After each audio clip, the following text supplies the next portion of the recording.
Good morning. How you doing?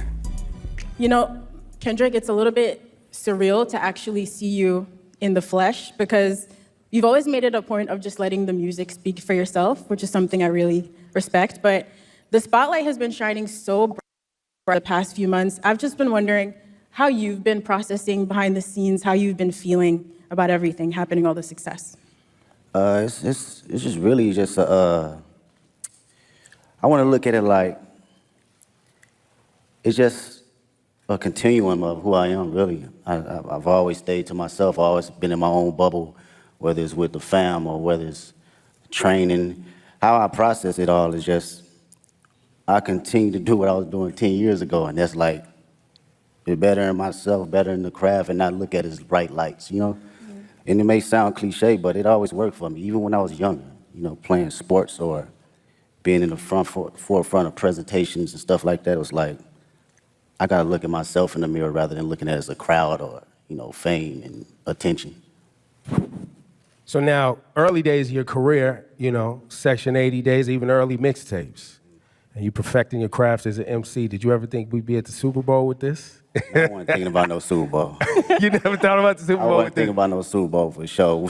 We was thinking about the best verse and how we gonna split this $5 at Church's Chicken or something like that. It wasn't no Super Bowl. Going to the studio and getting a meal. But I think, well, what I know is the passion I have now is still the passion I had then. And I think that carried on to the Super Bowl. So it was all about being present. As long as I was present in the studio and present in whatever that line was or whatever that mistake was, rapping or doing the hooks or choruses or whatnot, I was present in that moment. I felt that passion. I think being present and not actually foreseeing everything kept me in the grounded state of mind in order to be at, you know, big stages like this. I think we felt that presence and that focus in your work for the past 15 years. Like Ebro said, going all the way back to projects like Overly Dedicated. And so seeing you perform with Dr. Dre at the halftime show 3 years ago, we already felt like that was the most hip-hop, beautiful halftime show ever. And now for you to come back and be the first solo hip-hop artist to headline, how does it feel being the artist to hit that milestone? And, you know, just your thoughts on what that means about hip-hop's progression and impact over the years. But that shit, it made me think about, like, the grind of it. You know what I mean? A lot of people don't see, like, the story before the glory, man. And that shit's like shuffling out your mixtapes and, you know, going to neighborhoods and parties and performing there, hole-in-the-wall spots. It reminds me of the essence and the core response of rap and hip-hop and how far it can go. So for me, that should mean everything because it puts the culture on the forefront where it needs to be and not minimized to just a catchy song or verse. This is a true art form. So to represent it on this type of stage is like everything that I've worked for and everything that I believe in as far as the culture. Like, I live and die by it. This shit done changed my whole family life, so I don't take it for granted at all as far as the art form, you know? It feels like that was a lot what this year was about too, right? Like you, I guess, you know, you took it and put it on your back and you felt like a line needed to be drawn, right? Was that your intent when you rolled out this year? Was like, yo, I'm drawing a line. Like, this is what it is. My intent was to always keep, I think from day one, was to always keep the nature of it as a sport. You know, I don't care how motherfuckers look at it as far as like, as a collaborative effort, you know, that's cool too, but I love when artists grit their teeth. Like, I still watch battle raps. I still watch Smack URL from Murder Mook to Lux to Tay-Rock, you know, my bro Daylight. This has always been the core definition of who I am, and it's been that way since day one. So I don't think it was a thing for this year. It was always just a continuum. And what I will say about this year, it was more from a space where I think a lot of people was putting rap to the back, and you didn't see that. You didn't see that grit. You didn't see that bite anymore. So I always took that in consideration in going into any type of my music. That's interesting. So I hope this makes sense, right? You know, we've been following your journey for about 15 years, and you have been so consistent in the messaging and the focus, like you said, and you've always moved with integrity. So in a lot of ways, I feel like we thought we knew exactly who you were as an artist in a positive way, and then last year it felt like you unlocked a whole new dimension for us, but that person, like you said, was always in there. But I'm wondering, do you still surprise yourself sometimes? Did you surprise yourself last year, or was it just us, the fans, with our jaws on the floor, just stunned? That's a good question.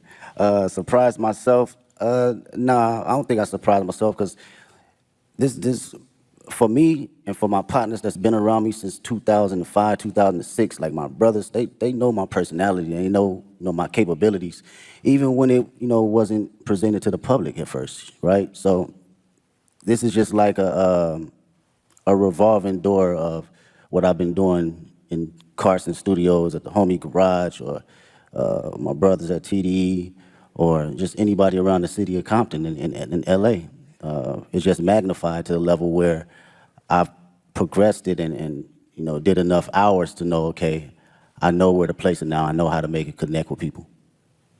It feels like each album, too, getting to this point was like, it was an album for the culture, and it was an album for the critics. You know what I mean? And then it was for the critics, Yeah. and then GNX comes along, and it's like, nah. This is an album for anybody, everybody, and anybody who want it at any time.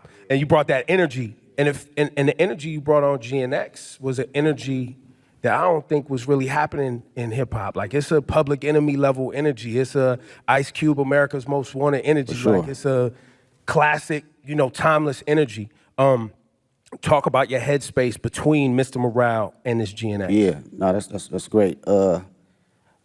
Go back even further, man. Speaking on that energy, like it's my cousins was like DJ Quick, and Dre, these folks that my people was playing. So I always had that DNA, and you heard that DNA a little bit on Good Kid, Mad City. But I wanted to tell my story first, right? And fast forward to GNX, I felt it was just a perfect time because not only the energy was lost, but it was an energy that was bubbling inside of me as well. I wanted to go back to the forefront of just the bite and just the grit of rap, just all raps and hard-ass beats. And that's like the basics for me. I thought about, damn, what I used to like when I was a kid. Hard raps, good beats, that's smacking, right? And it was a great transition from Mr. Morale because that was my most intimate. I wanted to go inside of my own psyche and my own personal withdrawals and see how it connects with the public and who can relate. So during this time around, I think it was necessary coming out of that cocoon and feeling like, okay, I arrived now. I can spread my wings and show every state of who I am as far as Kendrick Lamar. And you really did spread your wings. I mean, you just came off a huge Grammy wins. You walked away with 5 awards, and you won Not Like Us won for Song and Record of the Year, which in itself is remarkable. But I think for people who love and respect hip hop and the roots of this culture, the competitive spirit of it, it has been a little bit mind-bending that you created this massive cultural award-winning anthem out of a battle rap song. And how is that something, after you got off that Grammy stage, you got home in some quiet time, what was going through your head? I was just thinking about the culture, really. It's always that for me first. I'm not even bullshitting with you. It's like, when people talk about rap, man, the conversations I hear, they think it's just rap and it's not an actual art form. So when you put records like that at the forefront, it reminds people that this is more than just something that came 50 years ago. They forget that it's even been here 50 years, right? And like kind of like belittle it.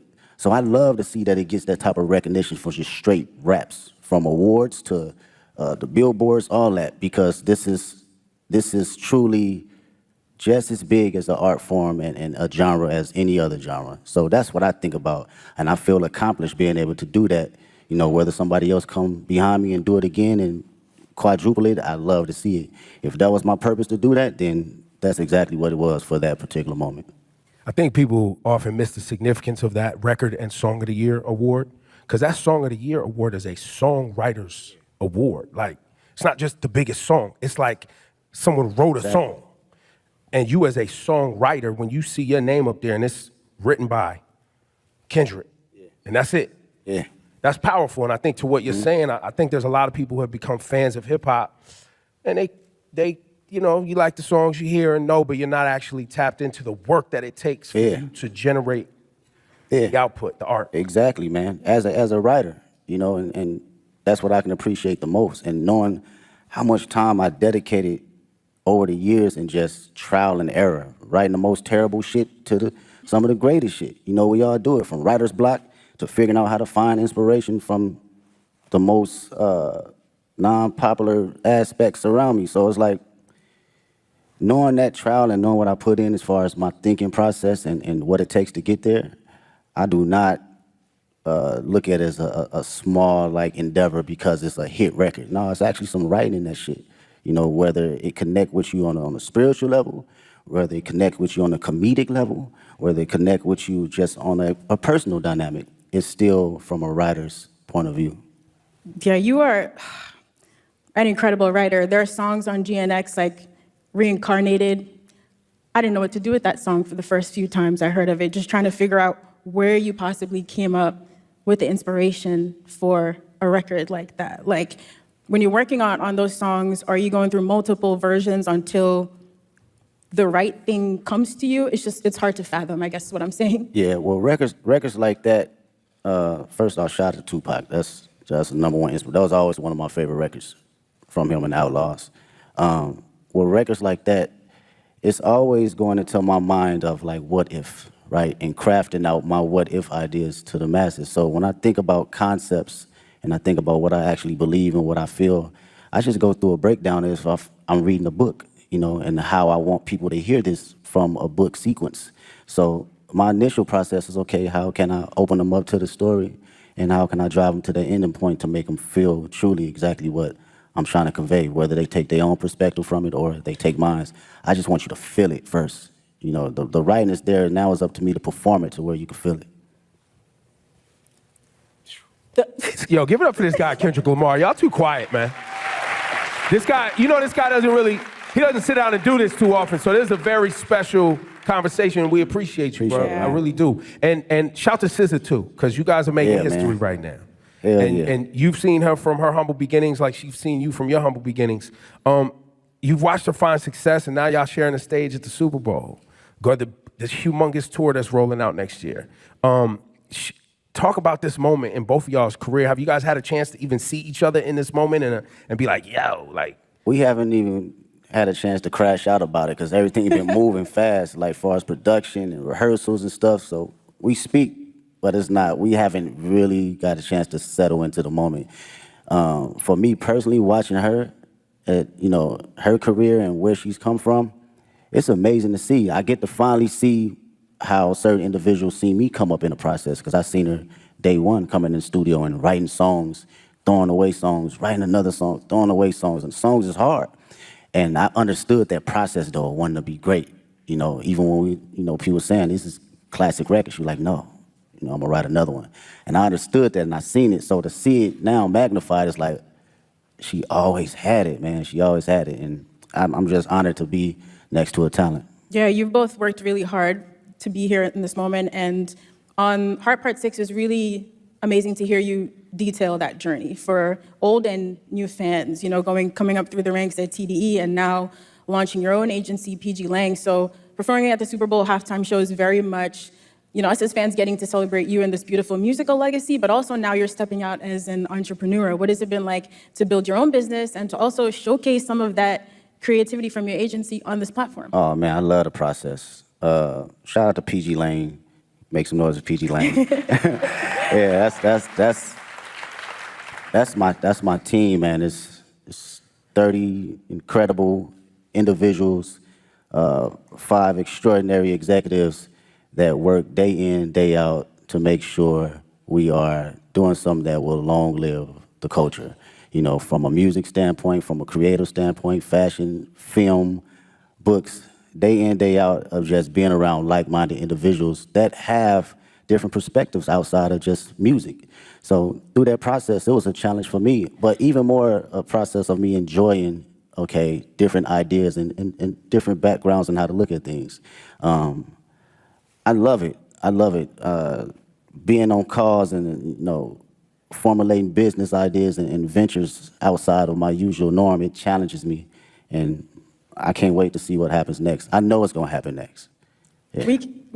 I think for the audience too, and anybody watching around the world, the PG Lang thing is I think people see you as an artist and someone who makes music, but I don't know if you want to share it today, but the level of detail that you yourself, along with Dave and shout to the whole PG Lang team, but y'all as friends that came up together, you in the edits.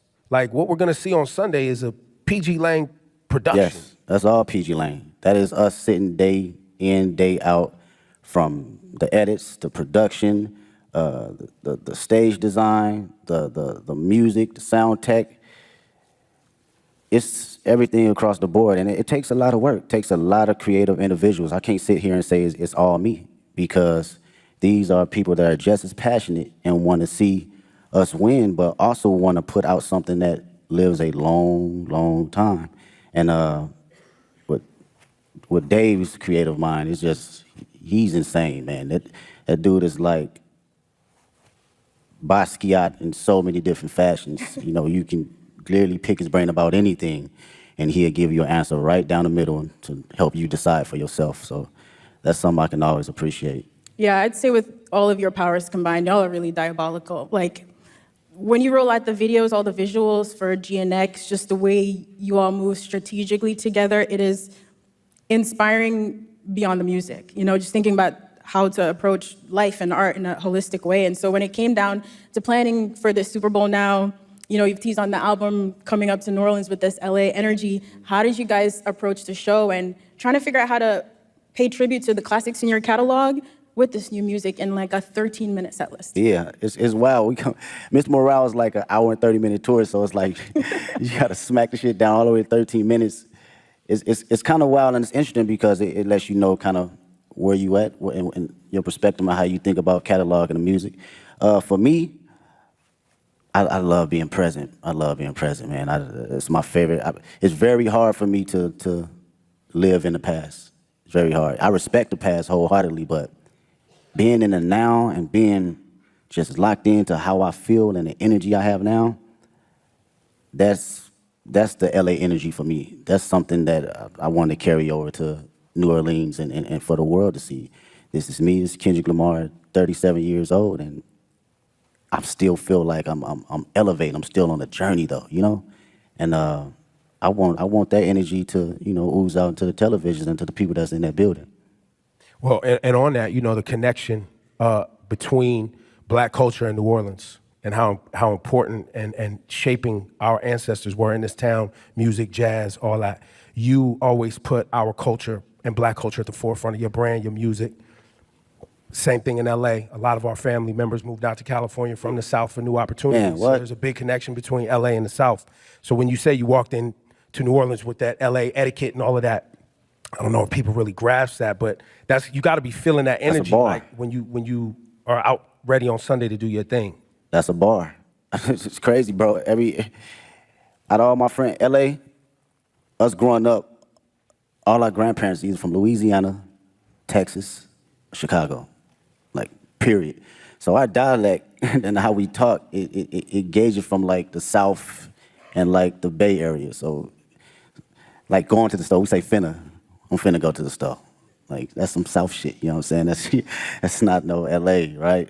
So that energy right there, and you know, making that correlation, it means a lot to me for people to understand that. And the culture and just being black, I can't help that, man. It's just not something that I think about or even try to like go, I'm black. Shit, it's just go. It's in you, it's not on you. Yeah, it's gonna come out every time. I can't sugarcoat it. You know, I can't downplay it. I'm at a point in my life, I can't necessarily fake the funk for nothing. And I've always had an essence of that, but you know, you have kids and shit, that shit's like, I have to be who I am authentically. And if, you know, the world can't accept that, then so be it. But who rocking with it, I'm gonna put it all the way out there, you know, whether it's in private or whether it's on the main stage. Yeah, I don't think a lot of people and a lot of artists stand in themselves as authentically as you have. And I think one of the questions we've all been wrestling with over the past few months, watching you and the way you've moved, is really what is the role of an artist? And I think lots of people have very different definitions, but young Kendrick, again, back to overly dedicated and Section 80 mixtape Kendrick, and GNX Kendrick, Super Bowl, Grammys Kendrick, has your idea of what the role of an artist is, you as an artist, has that ever changed? I don't think I knew exactly what my role was early on, I had maybe clues of it, but now today I can truly say to express myself and express things that people can necessarily say on the daily and for them to actually relate to. And come from the most vulnerable place where people can actually feel it. I think that is, for me, that's the role for me as an artist. I don't give a fuck what place it come from. I could be the most angry person on the record. You gonna feel that shit that day if you woke up and you felt that. You wanna smile, you gonna feel it because I'm gonna make sure I'm present that particular time in the studio, in the booth, that I feel happy and I feel energized and I feel, if I feel frustrated, you gonna feel it. And to carry that as an inspiration for people that's listening that may not have a voice, that, I've grew up with cats, still to this day can't have a conversation. The most meanest, aggressive individuals, but they can't even look you in the eye and express themselves the way they want to, so they resort to other things. And when I think about that, and I know that I have the tools necessary to communicate myself properly and effectively, I gotta do it for them. I gotta make records like Reincarnated. I gotta make records like Man in the Garden. I have to, because they feel that way, but they cannot project it. And when they hear somebody actually giving them affirmations, it allows them to speak more freely and be open, because again, I come from the same place they come from. Wow, Kendrick, we might not see you outside again soon after Super Bowl. I know, of course, you have the GNX tour. Listen, I know you also don't love doing interviews, but we are grateful. We're so grateful for all the music and the moments that you've given us over 15 years. And in the last year, your presence and your focus, it is noted. So thank you. We really appreciate it. Thanks for taking our questions. Thanks for fighting for And- hip-hop, man. Oh, for sure. Thank you for fighting for hip-hop. It is really appreciated. y'all. And now, we do have some questions kids that are gonna ask from our questions. kid But reporter. I got one more thing for you, Kendrick, before we go to our friend here, Hayes Adler. What should people expect to see and understand about Sunday's performance? Storytelling. I think I've always been very open about storytelling through all my catalog and my history of music, and I've always had a passion about bringing that on whatever stage I'm on. Whether it's a war tour or whether it's 500 people at Key Club. I've always had a form of that. So I like to be on that sense of make people listen, but also see and think a little. I think this is going to be one of those performances where people are going to be digging up Easter eggs for I mean, years, that's the Kendrick years thing, to come. Right? Even when it's not an Easter egg, people gonna make one up, right, Ken? Hayes, this is Hayes Adler. He's got a question for you, What's up, Kendrick. man? Hi, Kendrick. What's going on? How do you prepare for such a big performance? Do you have a favorite way to stay healthy and active? Yeah, I do some laps, whether it's some sprints. If we talking about, let's go from, okay, on a physical level, I give you that. Maybe it's a 2-mile warm-up or a mile warm-up, maybe some push-ups, just to get the body movement. Sometimes you be out on that stage, man, you need some oil on your knees a little bit to get moving and get cranky. So physically, yeah, I'm just exercising the body, a little bit of stretching, a little bit of all that. And on a mental level, I'm usually playing some Isley Brothers just to calm not my nerves, but calm my excitement and just give it a balance, So that's my prep right before I go out. Thank you, Hayes. Thank you so much. And now, Alvin Williams. How you doing, sir? What's up, Kendrick? What's up, man? I'm a little with Big Brother and Big Sister New Orleans. What has mentorship meant to you during the course of your career? And if you could thank your mentors for believing in you, what would you say? Oh man, mentorship has been everything. To be around individuals that experience every little thing that you think that you're the first person to go through it with, it's a difficult task when you're a young individual, because you're like, shit, you don't know what you're talking about. But as you progress and you be like, damn, he or she was right, you begin to understand life a little bit better and not be so judgmental to people that have been here before you, right? The greatest thing I would say, a couple mentors that given me was like affirmation, to always give myself space to believe in who I am, even when I wasn't feeling it, right? You can accomplish so many small things or big things, and you still can fall in a slump where you doubt yourself. And even though these mentors haven't seen the spaces and been in the places I've been in, it was always time to allow me share exactly who I am or how they see me and what I'm capable to give to the world. And I think that goes a long way, you know, from people in the highest places and the lowest places. We all need them. All right, thank you. Thank you. Thanks, Alvin. And we have one more question from young Dylan. What's up, Mr. Kendrick Lamar? There you go. That's Yes, sir. an artist right there. Yes, sir. It's a truly honor to meet you. And my question I have for you is, what advice could you give to kids about not being like anyone else? And how could they stay authentic while pursuing your path? It's a great question. They said the number one thing people feel in a room, you know, over love and over fear is being authentic. And this is my homegirl, Ink, actually, we was talking about this in the studio. She brought this in the studio. And I was like, damn, how many times I've been in a room where people felt you so intensely that it inspired them and inspired the person next to them and inspired the people in their household. So how to stay authentic? Was that the question? Or you have to believe in yourself and have to know that it's only one you. You're an amazing individual, unique. You're a miracle. I wake up every day and I'm like, this shit is crazy. Not crazy from a standpoint of being a celebrity, crazy, just life. It's just wild. When you really sit down and just think about it and just bug out on some wild shit, it's wild. And to know that you are in this existence and in this world as visuals, only you have to know that you got to carry that authentic nature of allowing yourself to say, this is who I am, this is how people are going to see me, and also going to respect me, and it's going to inspire people to have truth. Because when everyone's authentic, what comes out of that is true love.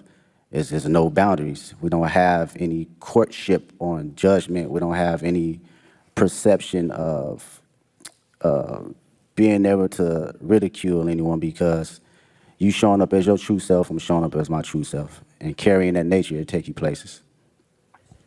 Appreciate His you. answers are just as thoughtful as in the music. It's ridiculous. Thank you, Dylan. Thank you, Kendrick. Appreciate you. Ladies and gentlemen, one more time for the great Kendrick Lamar, please. Thank you so much for your work and your dedication. We Thank appreciate you. Appreciate Go out there y'all. and have fun on Sunday. Thank you so much to everyone for joining us today. We can't wait to see Kendrick take the Super Bowl halftime show stage.